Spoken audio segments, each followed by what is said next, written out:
Hello, welcome back to another FPL video. We are so close to the return of football. One more day and this dreary international break is over. Today we're just going to be taking a look at the fixtures, taking a look at how the team lines up. If you're new around here, please don't forget to hit that subscribe button. Without further ado, let's just get straight into this. So we kick the weekend off with Newcastle versus Chelsea. I'm sure many people have decided to bring in Ben Chilwell this week, so we'll be hoping for a Chelsea clean sheet, and I can very much see that being the case. Callum Wilson has or not, and he's in contention to start this game. I think whether he will is up to Steve Bruce, and we'll just have to wait and see with that one. Aston Villa versus Brighton.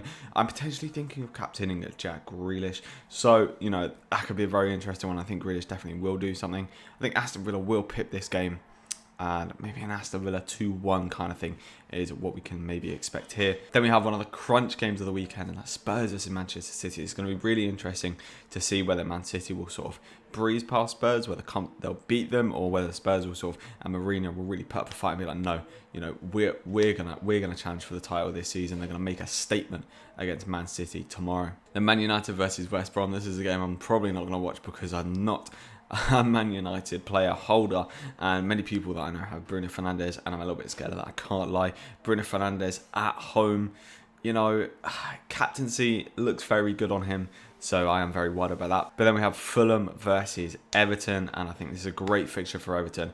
Calvert-Lewin, now that Richarlison is back, is going to get so much more supply and could easily go and bang some goals, and I think Everton are comfortably going to win here. Then we have Sheffield United versus West Ham. West Ham, they've been on pretty good form of late, and Antonio, if he gets back into the side, apparently he's in contention, and David Moyes is sort of just debating whether to put him in because of the injury history he does have. If he's back in that team, they'll definitely go and beat Sheffield United. They have Leeds versus Arsenal. This is going to be interesting, man.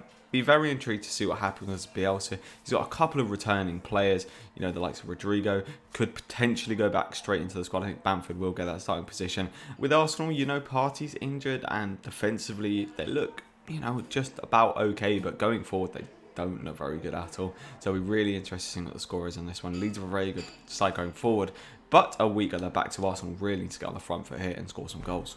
Then Liverpool v Leicester. Now, normally you'd be saying, Liverpool at Anfield, they should be winning this, but with the defensive injuries that they have picked up and the fact that Salah's picked up COVID, it's a really hard one to call, and I think Leicester are going to grab some goals. Jamie Vardy is going to be licking their lips at this fixture, so I think it's going to be a very, very tight one and just too tight to call. We have Burnley versus Crystal Palace. Crystal Palace realistically should be coming away with the win here. However, Turf Moor, people say it's never an easy place to go to. However, statistically, apparently it actually isn't that bad of a place to go through. I think that Burnley just are such a tough team to play that no one likes to go there. With the way that they play, it's likely to be a 1-0. I think 1-0 is going to be Crystal Palace. Then Wolves versus Southampton. Wolves versus Southampton, normally you'd be thinking Wolves at home, they should be winning this, but Southampton have been on such good form recently, even without the likes of Danny Ings, that you could see them go and nick on a goal here. I can actually see this being reasonably high scoring. I'm going to go 3-2 by the way. I think Wolves going to nick it 3-2. So we move into the team, and I've actually taken a -4 this week. The defences, I've chopped and changed around quite a bit, just that I'm able to actually have a fair few starting players this week. So we have Martinez in goal against Brighton. Hopefully he'll get a clean sheet there. And then I've brought in Walker and Cancelo for Manchester City.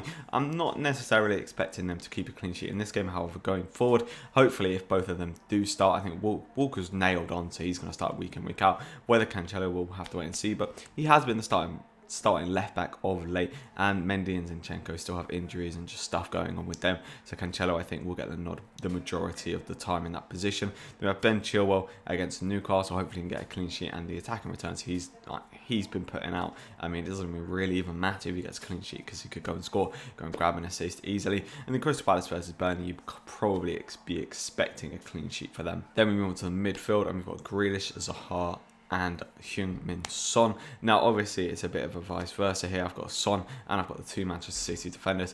I'd obviously much rather a clean sheet for Manchester City, not only because I have I get the two clean sheets, but the fact that everyone's got Son but not many people have Walker and Cancelo. They're real differentials at the minute, sort of it going that way is much more beneficial to me than say Son scoring a brace. Then we have Zaha against Burnley. I'm only really expecting a kind of maybe goal, maybe just an assist for him. Burnley a very tough team to break down. although I do expect Palace to win. And then Grealish, I mean, he's been on absolute fire, and I'm still debating whether to put the captaincy on him. Join me actually tomorrow at 10:30. I'm going to be doing a deadline day stream where I'll be making the final decisions on whether I should captain the likes of Grealish or DCL. Then, as I said, that man DCL is leading the lineup with the current captaincy armband on him. I mean, it's against Fulham, and you know, it's such a good fixture. Then we also have him against Southampton. Hopefully he can return in that game. I'm not really expecting too much from him, but I'm hoping maybe for 1 or 2 returns there as well. And then we have Batshuayi as well, who obviously did get benched before. So, you know, I'm not expecting too much of him, and I'm still definitely debating taking him out for the likes of Bamford or the likes of Antonio as well. Or potentially Batshuayi could come off the bench, get a 1-pointer, maybe even grab a goal, but I think that'll be extremely lucky there.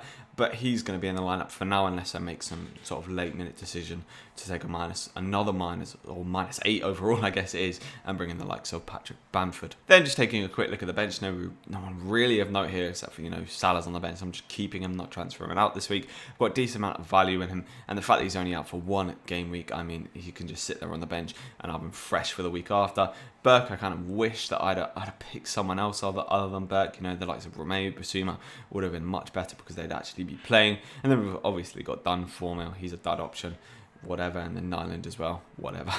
So I hope you have enjoyed this quick team selection video. I'm streaming tomorrow for the deadline at 10:30, so feel free to join me then. If you're new around here, don't forget to subscribe, hit that like button if you've enjoyed, and I'll catch you in the next one.